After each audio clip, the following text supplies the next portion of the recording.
नमस्कार दोस्तों, मैं विजय तिवारी। स्वागत है आपका द बुक सोसाइटी में, जहां हम आज की क्लास में सब्जेक्ट कोड BHIC 107 को शुरू करेंगे। इस किताब की बात की जाए तो इस किताब में टोटल 19 चैप्टर होंगे और किताब पढ़कर जो हमें पता चलेगा वो यह पता चलेगा कि सन 1206 से लेकर 1550 तक भारत की राजनीतिक व्यवस्था कैसी थी, भारत की आर्थिक व्यवस्था कैसी थी, भारत की सांस्कृतिक व्यवस्था कैसी थी। इतना ही नहीं, हमारी जो व्यापारिक गतिविधियां थी, किस प्रकार के कर लगाए जाते थे, भक्ति परंपरा और सूफी परंपरा तक का इतिहास इस किताब में हमें पता चलेगा। तो ना सिर्फ एग्जाम ओरिएंटेड ये किताब बहुत ही ज़्यादा इंपॉर्टेंस रखती है, बल्कि इसके साथ साथ जितने ही बच्चे किसी प्रतियोगी परीक्षाओं की तैयारी कर रहे हैं, किसी प्रतियोगी परीक्षाओं की अगर आप तैयारी कर रहे हैं तो भी ये किताब बहुत ही ज़्यादा महत्वपूर्ण बनती है। आज की क्लास में हम चैप्टर नंबर 1 को शुरू करेंगे, जहां हमारे चैप्टर का नाम होगा ऐतिहासिक स्रोतों का सर्वेक्षण। इस चैप्टर में आप ये पढ़ोगे कि जब भी हम हिस्ट्री को पढ़ते हैं तो हमें हिस्टोरिकल सोर्सेज के बारे में भी पता होना चाहिए कि अगर हम किसी भी राजा के बारे में पढ़ रहे हैं या किसी भी साम्राज्य के बारे में पढ़ रहे हैं या किसी क्षेत्र विशेष के बारे में पढ़ रहे हैं तो हमें पहले यह पता होना चाहिए कि वो सोर्स लिखा किसने है। जिस बंदे ने वो सोर्स लिखा है, क्या उसने इंडिपेंडेंट रूप से अपनी बुक लिखी है? क्योंकि पहले पता क्या होता था, पहले ज़्यादातर इतिहासकार अपने राजा को खुश करने के लिए लिखते थे। ऐसे में वो अपनी किताबों में वो चीज़ें लिख देते थे जो सिर्फ राजा को पसंद करता हो। ऐसी किसी भी चीज़ को लिखने से बचते थे जो राजा के खिलाफ हो, क्योंकि इससे उन्हें सजा का डर होता था। तो ये चैप्टर हमें यही बताने वाला है कि भैया जो भारत का इतिहास लिखा गया है 1206 से लेकर 1550 तक, आप ये मत मान के चलो कि आपको आंख बंद करके उस पर विश्वास कर लेना है, क्योंकि वो बहुत सारी भ्रांतियों से, बहुत सारी कमियों से गुजर रहा है। सबसे पहले चैप्टर में हमें यही पढ़ाया जाएगा कि इतिहास लेखन की जो उस समय की परंपरा थी वो अरबी परंपरा थी और आगे चलकर अरबी परंपरा का जो स्थान है वो फारसी परंपरा ने ले लिया। तो चैप्टर में हम सबसे पहले यही पढ़ेंगे कि अरबी और फारसी ऐतिहासिक परंपरा में क्या अंतर है। फिर इसके बाद हम कुछ बहुत बड़े इतिहासकारों के बारे में पढ़ेंगे, उनके जीवन परिचय को पढ़ेंगे, उनकी किताबों के बारे में जानेंगे और उन्होंने किस प्रकार से चीज़ों को लिखा है यह भी जानेंगे। जैसे कि हसन निजामी, मिन्हास उस सिराज जुजवानी, अमीर खुसरो, जियाउद्दीन बर्नी साहब, थक्कर पेरू, इसामी, ये कुछ बहुत बड़े बड़े इतिहासकार हैं भारतीय इतिहास में। आगे ये सीरीज़ यहीं नहीं रुकती है, और भी कुछ नाम दिए गए हैं, शम्स सिराज अफीफ, याहिया अहमद बन सिरहंदी। तो ये कुछ बड़े बड़े नाम हैं। न सिर्फ इनका इंट्रो दिया जाएगा बल्कि इनकी किताबों के बारे में भी बताया जाएगा और कुछ विशेष तथ्य भी प्रस्तुत किए जाएंगे। फिर आगे ये बताया जाएगा कि इंशा परंपरा क्या होती है, आधिकारिक दस्तावेज क्या होते हैं, अभिलेखों से हमें दिल्ली सल्तनत काल के बारे में क्या पता चलता है। फिर सूफी लोगों ने जो भी लेखन कार्य किए हैं और अरब के जो यात्री आए हैं, अरबी यात्रियों के जो वृतांत हैं, उससे हमें दिल्ली सल्तनत के बारे में क्या पता चलती है, खास तौर पर इब्न बतूता के वर्णन से। आगे चलकर संस्कृत साहित्यों में सल्तनत काल के बारे में क्या लिखा है और जो क्षेत्रीय भाषाओं का साहित्य है ये क्या होता है, और साथ ही साथ इससे हमें सल्तनत काल के बारे में क्या पता चलता है।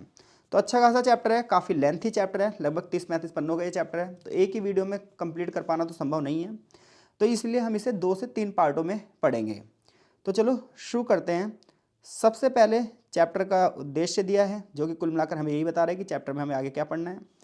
चैप्टर की एक प्रस्तावना है जो कि हमें कुछ विशेष जानकारी देती है और हम अपने आंसर में इन क्वेश्चनों को पुट जरूर करेंगे, इन पॉइंट्स को जरूर पुट करेंगे। तो देखिए, कह रहा है जब भी हम हिस्ट्री पढ़ते हैं ना तो हमें 3 सवालों को अपने साथ रखना चाहिए। पहली बात यह कि जब हम दिल्ली सल्तनत खास तौर पर मिडिवल हिस्ट्री को पढ़ते हैं, मध्यकालीन भारत को पढ़ते हैं, तो हमें यह पता होना चाहिए कि पहली बात तो किन इतिहासकारों ने उसे लिखा है। यानी कि हिस्ट्री पढ़ते वक्त हमें मध्यकालीन इतिहासकारों के इतिहास की समझ होनी चाहिए कि भाई उस समय के जो इतिहासकार थे वो वाकई में हिस्टोरियन थे भी या सिर्फ एक लेखक थे। क्या उनका नज़रिया एक हिस्टोरिकल वेव का था भी या उनका नज़रिया सिर्फ एक कहानीकार का था। ऐसे में जियाउद्दीन बर्नी के बारे में हम पढ़ेंगे आगे। दूसरा सवाल हिस्ट्री पढ़ते वक्त हमें यह रखना चाहिए कि भाई जिस बंदे ने कोई चीज़ लिखी है तो उसने क्यों लिखी है। अब उसने लिखी है तो उसका उद्देश्य क्या था। क्या उसने इसलिए लिखा है ताकि वो बंदा प्रसिद्ध हो जाए, या वह वास्तव में रियलिटी को दिखाना चाहता था।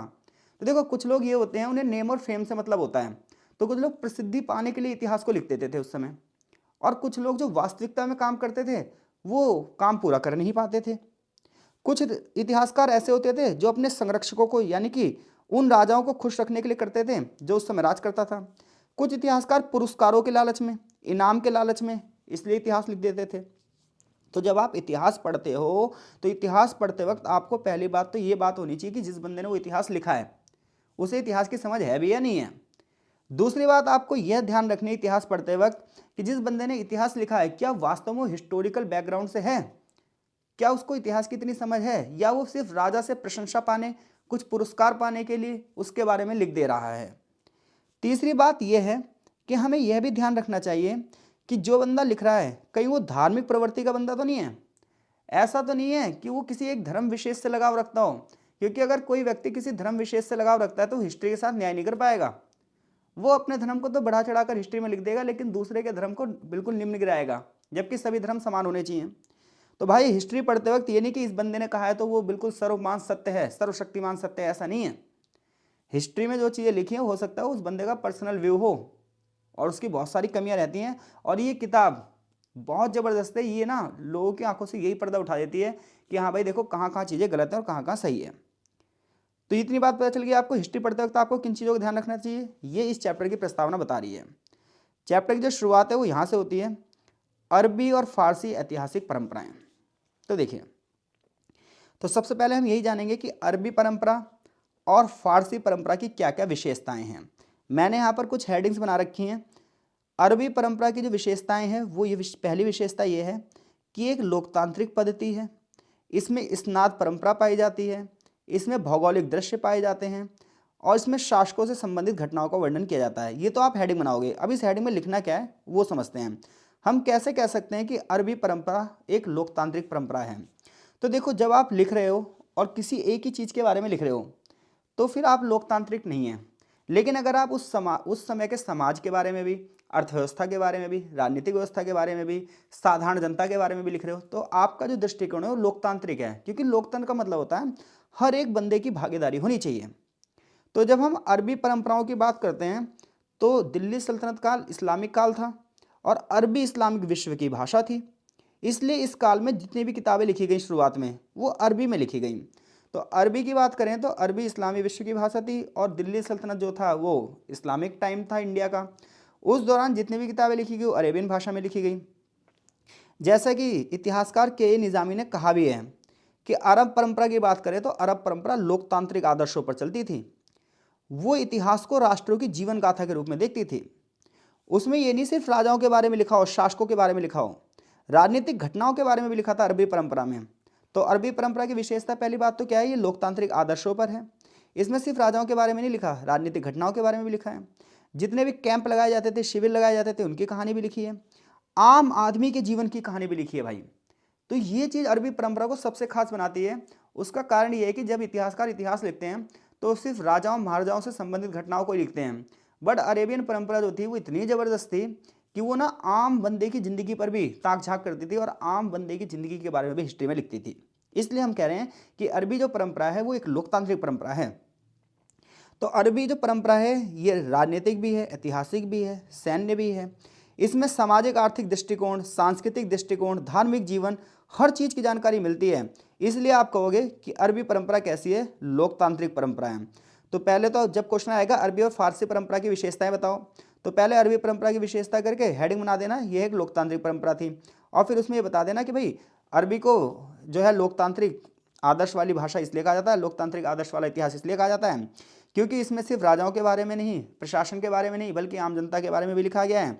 इसमें सामाजिक दृष्टिकोण, आर्थिक दृष्टिकोण, सांस्कृतिक दृष्टिकोण, धार्मिक दृष्टिकोण, प्रत्येक दृष्टिकोण को बहुत अच्छे से लिखा गया है। इसलिए हम कहते हैं कि अरेबियन जो परंपरा थी, अरबी जो परंपरा थी वो कैसी परंपरा है, लोकतांत्रिक आदर्शों वाली परंपरा है।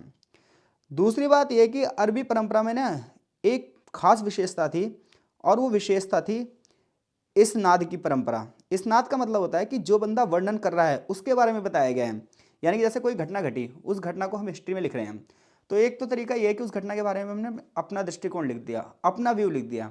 लेकिन एक तरीका यह है कि जिसने हमें उस घटना के बारे में बताया उसका नाम मेंशन किया। तो जब हम किसी का नाम मेंशन करते हैं ना तो लॉजिकली चीज़ ना थोड़ी सी ज़्यादा सही लगती है। तो अरेबियन परंपरा की खास बात यह थी कि इसमें ना इस्नाद परंपरा चलती थी, और इस्नाद का मतलब ये था कि वर्णनकर्ताओं को, जो बंदा डिस्क्रिप्शन देगा, जो चीज़ों के बारे में बताएगा, उनके बारे में भी लिखा जाएगा। तो ये अरेबियन इतिहास लेखन की एक अगली विशेषता थी। इसमें सत्य की खोज के लिए बड़े पैमाने पर लोगों का वर्णन किया जाता था, उनके द्वारा दिए गए स्टेटमेंट्स का यूज़ किया जाता था। तीसरी बात ये है कि देखो जब भी हम हिस्ट्री पढ़ते हैं तो हिस्ट्री को ना उस देश की ज्योग्राफी बहुत ज़्यादा प्रभावित करती है। तो अरेबियन परंपरा में क्या हुआ, हिस्ट्री को ज्योग्राफी से भी जोड़ना शुरू किया गया। तो एक इतिहासकार थे जिनका नाम था अल मसूदी। तो अल मसूदी ने इतिहास को भूगोल के साथ जोड़ने का एक नया आयाम शुरू किया। मसूदी की बात करें तो ये बहुत महान यात्री था। इसने भारत की यात्रा भी करी थी, श्रीलंका की यात्रा भी करी थी। इन्होंने जो अपनी किताबें लिखी तो इन्होंने जो अपने अनुभव दिए उसमें उन्होंने अपने भौगोलिक ज्ञान को भी जोड़ा। तो देखो इतिहास भूगोल से कैसे जुड़ता है मैं आपको बता रहा हूँ। जैसे मान लो किसी देश के भूगोल की, अगर हम जैसे भारत के भूगोल की बात करते हैं, भारत का भूगोल देखोगे तो उत्तर में हिमालय पर्वत है, नीचे तीनों तरफ से समुद्र से घिरा हुआ है। अब ऐसे में देखो जो समुद्री इलाके होंगे वहाँ के लोगों के खान पान का तरीका अलग होगा, वहाँ की सुरक्षा प्रणाली अलग होगी, वहाँ की शासन व्यवस्था अलग होगी। इवन इतने नहीं, वहाँ के किले बनाने के तरीके अलग होंगे, वास्तुकला अलग होगी, पेंटिंग्स अलग होंगी। वहीं नॉर्थ इंडिया की बात करोगे, जो पहाड़ी इलाके होंगे उनके कल्चर अलग होगा, उनके खान पान का तरीका अलग होगा, उनका पहनावा अलग होगा। तो जो सोसाइटी है उसे बहुत बड़े पैमाने पर भूगोल प्रभावित करता है। तो ऐसे में इतिहास को भूगोल से जोड़ना अनिवार्य हो जाता है ताकि हमें यह पता चल पाए कि अगर कोई व्यक्ति ऐसा था तो क्यों था, उसके पीछे उसकी ज्योग्राफी बहुत बड़ी जिम्मेदारी रखती है। तो ये इतिहास को ज्योग्राफी के साथ जोड़ने की जो परंपरा थी ये भी अरबी परंपरा की विशेषता थी, और इसकी शुरुआत किसने करी थी, अल मसूदी ने। कि अगर कोई चीज़ घट रही है तो उसका कारण आपको जानना होगा, और वो कारण मिलेगा आपको ज्योग्राफी में। कि अगर कहीं के लोग कैसे कपड़े पहन रहे हैं तो उसका कारण है वहाँ की ज्योग्राफी। अगर कहीं के लोग कैसा भोजन खा रहे, जैसे ही भोजन खा रहे हो, इसका कारण है वहाँ की ज्योग्राफी, वहाँ की क्लाइमेट। अरेबियन परंपरा की जो अगली विशेषता थी वो ये थी, ये 11वीं सेंचुरी में जुड़ी। तो 11वीं शताब्दी में अरबी इतिहास लेखन में एक नया आयाम जुड़ गया, एक नई चीज़ जुड़ गई। अब अरबी परंपरा में दरबार से जुड़े हुए अधिकारियों के बारे में भी लिखा जाने लगा। विद्वानों ने अपने राजाओं के बारे में लिखना शुरू कर दिया, उनसे संबंधित हर घटनाओं को लिखना शुरू कर दिया। अरबी इतिहास लेखन का स्वर धीरे धीरे करके बदल गया। इन्होंने राजाओं की प्रशंसा, ईर्ष्या, पसंद नापसंद, हर चीज़ को धीरे धीरे करके जोड़ना शुरू कर दिया, और दरबार की राजनीति पर विशेष रूप से लिखना शुरू कर दिया। दरबार में जो षड्यंत्र होते थे, कौन लोग राजा को सपोर्ट करते थे, कौन लोग राजा के विरोध में थे, ये तमाम चीज़ें भी लिखनी शुरू कर दी। जैसे कि मिस्र का इतिहास अल मुसब्बी, इसी प्रकार से अल कुतुबी, इन्होंने स्पेन का इतिहास, ये सब किताबें अगर हम पढ़ेंगे तो हमें पता चलेगा कि बड़े पैमाने पर राजाओं की प्रशंसा के बारे में लिखा गया है, राज दरबारों के बारे में लिखा गया है। तो ये लेखन इसलिए लिखा गया है ऐसा क्योंकि अब ना जो इतिहासकार आने लगे अरेबियन परंपरा में 11वीं सेंचुरी के बाद, वो इसलिए इतिहास लिखने लगे क्योंकि उन्हें ये लगता था कि हमें राजा से कुछ प्रशंसा मिल जाए। तो एग्जाम में जब क्वेश्चन आपसे पूछेगा अरबी परंपरा और फारसी परंपरा में अंतर बताओ, तो पहले तो अरेबियन परंपरा आपने पढ़ ली। हेडिंग्स क्या बनेगी, हेडिंग ये बनेगी, शुरुआत में अरेबियन परंपरा कैसी थी, लोकतांत्रिक थी, इसमें सभी का वर्णन किया गया था। स्नात परंपरा मतलब कि वर्णन करता हूँ, यानी कि चीज़ सत्य लगे उसके लिए जिस बंदे ने उसको बताया उसका नाम भी यहाँ पर लिखेंगे। भौगोलिक दृश्यों से जोड़ना शुरू कर दिया था, और आगे चलकर 11वीं सेंचुरी में 11वीं शताब्दी में क्या हुआ, अरेबियन परंपरा में शासकों से संबंधित घटनाओं का वर्णन करना भी शुरू कर दिया गया था। ठीक है भाई, यहाँ तक समझ में आ गया। अब हम पढ़ेंगे फारसी लेखन की विशेषता। तो देखो फारसी लेखन की बात करें तो फारसी लेखन ना बड़ा संकीर्ण है, क्योंकि आगे चलकर अरेबियन भाषा का स्थान किसने ले लिया था, फारसी भाषा ने ले लिया था। और जब फारसी लेखन शुरू हुआ तो इसमें सिर्फ राजाओं का इतिहास लिखा गया, राजवंशीय इतिहास लिखा गया, अभिजात्य वर्ग यानी कि बड़े बड़े अधिकारी वर्ग का इतिहास लिखा गया, दरबारी इतिहास लिखा गया, लेकिन साधारण जनता को इससे दूर रखा गया। तो जब आप फारसी लेखन परंपरा की बात करते हो तो फारसी इतिहास लेखन ने इतिहास के दायरे को संकुचित कर दिया, यानी कि इसे थोड़ा छोटा कर दिया। जहां अरेबियन लोग आर्थिक, सामाजिक, सांस्कृतिक, राजनीतिक प्रत्येक प्रकार के इतिहास को अपनी किताबों में रखते थे, वहीं फारसी जो लोग थे उन लोगों ने जो फारसी इतिहास को लिखना शुरू करा तो उसे थोड़ा सा संकुचित कर दिया। इसमें क्या हुआ, राजनीतिक इतिहास को ज़्यादा बढ़ावा दिया बजाय सामाजिक और धार्मिक इतिहास के। तो राजनीतिक इतिहास को बढ़ावा दिया, राजाओं और कुलीनों के जीवन के बारे में बताने लग गए। उसका ये कारण ये था क्योंकि यहाँ पर जो इतिहास लिखा जा रहा है वो इतिहास नहीं, चापलूसी लिखी जा रही है। एक तरीके से राजाओं की चापलूसी की जा रही है। राजा जिस चीज़ को पसंद करेगा उसे लिखेंगे, और सबसे बड़ी बात है किताब का नाम भी क्या करेंगे, राजा के नाम पर समर्पित कर देंगे। फॉर एग्जाम्पल लिख भी रहा है, राजाओं को अपनी रचना इन्होंने समर्पित करनी शुरू कर दी। जैसे मिनहाज ए सिराज जुजमानी ने एक किताब लिखी, तबाकात ए नासिरी। अब ये जो तबाकात ए नासिरी किताब लिखी इस बंदे ने, मिनहाज ने, बहुत बड़ा राइटर है मिनहाज, इतिहास में इसका बहुत बड़ा योगदान है। बट ना फिर भी इनको क्रिटिसाइज किया जाता है कि इन्होंने ना इतिहास जो है वो फेयर वे में नहीं लिखा है, पक्षपात किया इन्होंने इतिहास के साथ। इन्होंने जो अपनी किताब लिखी तबाकात नासरी, उस समय इनके राजा थे नसरुद्दीन मोहम्मद। इन्होंने नसरुद्दीन मोहम्मद के ऊपर ये किताब लिखी तबाकात नासरी। ऐसी एक बहुत बड़े इतिहासकार है जियाउद्दीन बर्नी, जो कि दिल्ली सल्तनत टाइम के इतिहास के बारे में बहुत सारी जानकारी देते हैं, बट इनका भी वही था। इन्होंने एक किताब लिखी तारीख फिरोज शाही, और इस किताब को इन्होंने अपने राजा फिरोज शाह तुगलक को समर्पित किया। तो यानी कि आपको यह पता चलेगा जब आप फारसी परंपरा के इतिहास की विशेषता पढ़ेंगे, तो पहली बात तो ये इतिहास का दायरा थोड़ा सा सिकुड़ गया। अब सिर्फ राजाओं के बारे में, उनसे जुड़ी हुई घटनाओं के बारे में लिखा जाने लगा। धार्मिक और सांस्कृतिक जो दस्तावेज थे उनकी अनदेखी की गई, और इवन इतनी ज़्यादा चापलूसी की गई कि राजा के नाम पर ही उसे समर्पित भी कर दिया गया। इसके अलावा अगर हम बात करें, जब मिनहाज हिस्टोरियन था, मिनहाज सिराज जो हिस्टोरियन था, उसके समय पर बहुत सारे सूफी संत भी थे, चिश्ती संत भी थे, सूफी गतिविधियां थी, लेकिन उसने अपनी किताब में इन सूफी गतिविधियों का एक भी वर्णन नहीं किया। यानी कि जिस समय मिनहाज इतिहास लिख रहा था, उस समय के काल की एक विशेषता ये भी थी कि भारत में सूफीवाद बहुत तेज तरीके से बढ़ रहा था। सूफी वो लोग होते हैं जो इस्लाम धर्म में ही होते हैं, लेकिन वो उपासना क्या गा बजाकर करते हैं, कव्वालियों के माध्यम से करते हैं, दरगाहों में पूजते हैं। तो इनका उनसे मतभेद था, और इन्होंने भाई सूफियों के बारे में अपनी किताब में ही नहीं लिखा, जबकि इतिहास की एक बहुत बड़ी जानकारी थी कि उस समय सूफीवाद बहुत तेजी से फैल रहा था। तो जब हम फारसी परंपरा की बात करते हैं तो इसकी विशेषता पता चल गई आपको, ये संकुचित है, राजाओं महाराजाओं से जुड़ी हुई चीज़ें इसमें, राजाओं को खुश करने के लिए कई बार ये इतिहास लिखा गया है, और उस समय के इतिहास की बहुत सारी घटनाएं इसमें से क्या हैं, गायब हैं, जिनका संबंध धर्म से है, जिनका संबंध अर्थव्यवस्था से है। इतनी बात क्लियर है आपकी? तो अगर अरबी परंपरा और फारसी परंपरा में अंतर आ जाए तो आप डेफिनेटली इस क्वेश्चन को आंसर कर दोगे। अब आगे इस चैप्टर में राजनीतिक वृत्तांतों के बारे में बताया गया है। अब तक इस चैप्टर सिर्फ एक ही क्वेश्चन बना है, कौन सा? अरबी परंपरा और फारसी परंपरा में अंतर बताओ। दोनों की मैंने हेडिंग बता दी है, वो हेडिंग्स आप अपने आंसर में यूज़ करोगे और उनके अंदर 3-3 4-4 लाइनें लिख दोगे, नंबर आपको पूरे मिल जाएंगे। अब हम बात करते हैं कि अगर हमें दिल्ली सल्तनत का इतिहास जानना है तो हमें कौन कौन सी किताबें पढ़नी पड़ेगी और कौन कौन से राइटर्स को पढ़ना पड़ेगा, जिससे हमें दिल्ली सल्तनत के इतिहास के बारे में जानकारी मिल सके। और जब जब हम दिल्ली सल्तनत की बात करते हैं तब तक हम बात कर रहे हैं सन 1206 से लेकर 1550 तक।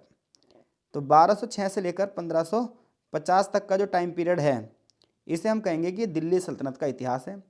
तो इस समय कौन कौन राजा रहे, उस समय की अर्थव्यवस्था कैसी थी, उस समय की संस्कृति थी कैसी थी, समाज पर कौन कौन से कर लगाए जाते थे, धर्म की स्थिति कैसी थी, ये तमाम चीज़ें आपको इन किताबों से पता चलेगी। तो चलिए शुरू करते हैं।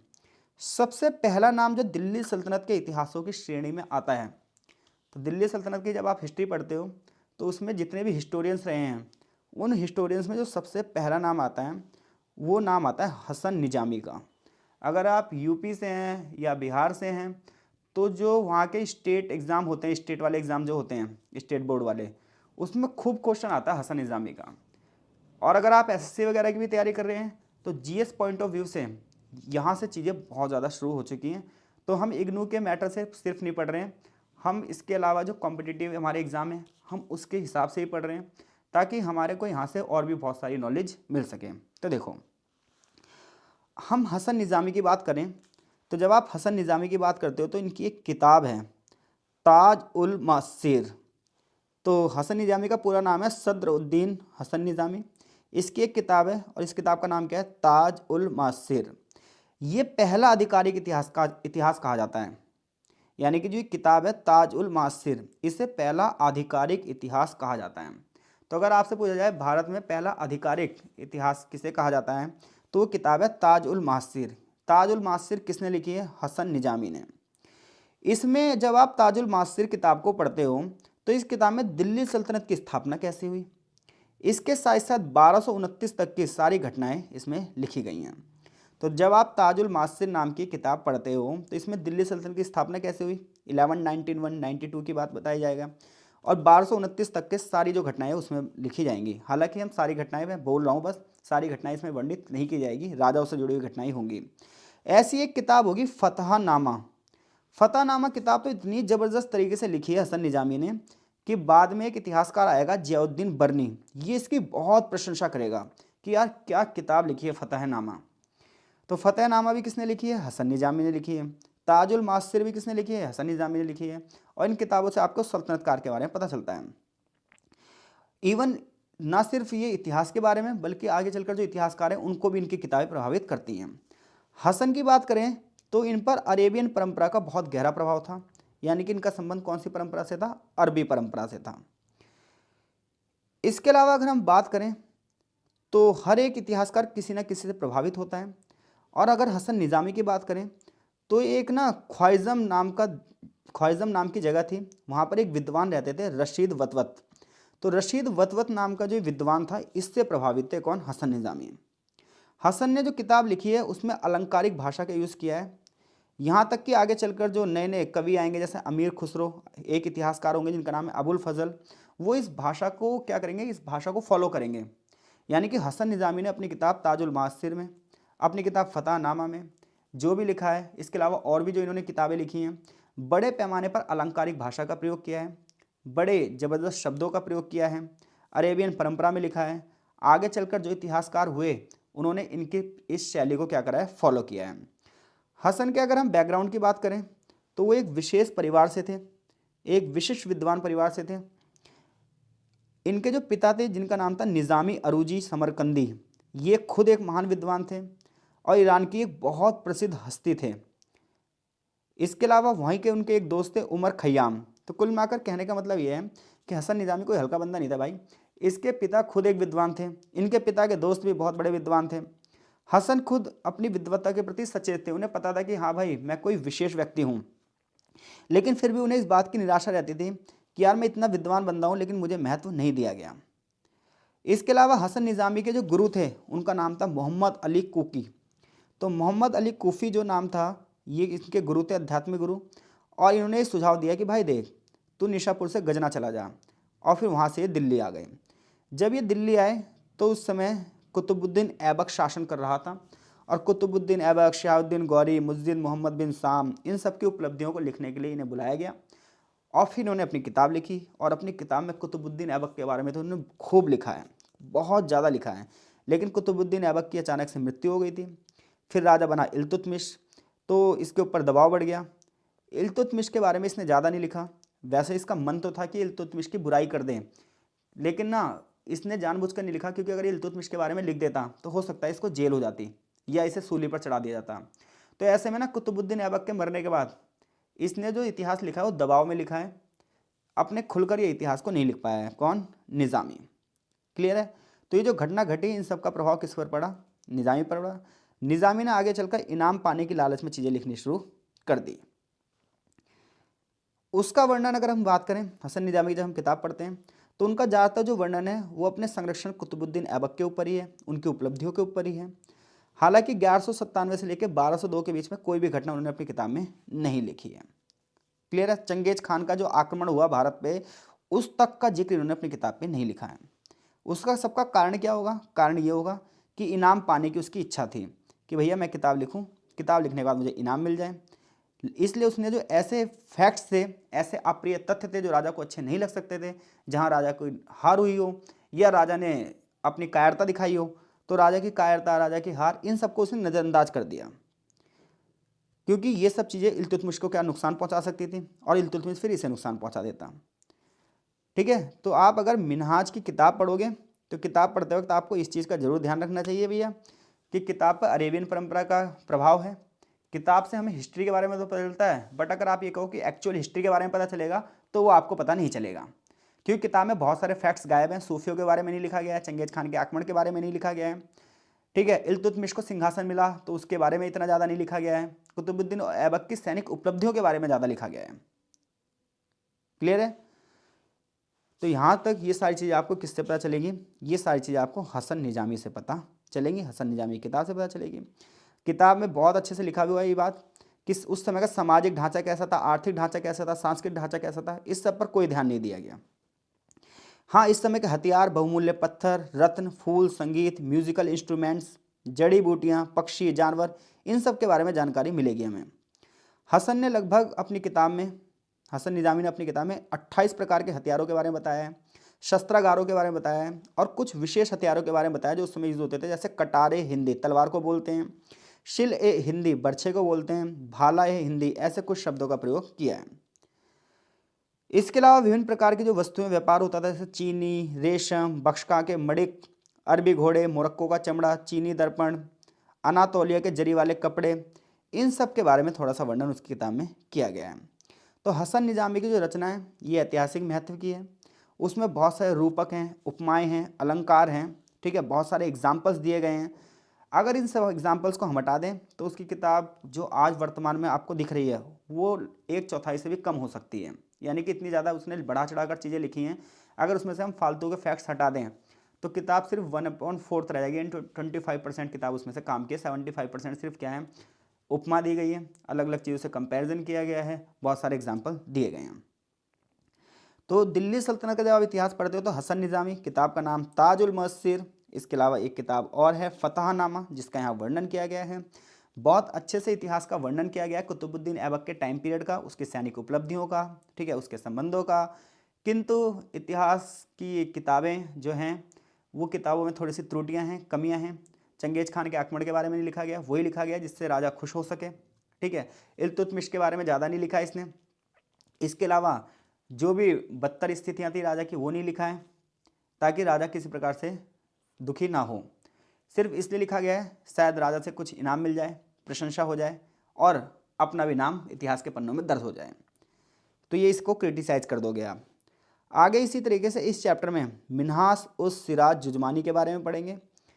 आगे इसी तरीके से और भी इसमें इतिहासकार हैं जिनका नाम है निज़ामुद्दीन औलिया के बहुत बड़े शिष्य अमीर खुसरो।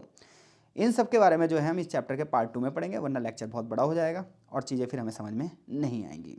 तो मिलते हैं इस चैप्टर के लेक्चर नंबर 2 में। तब तक के लिए आपका बहुत बहुत धन्यवाद।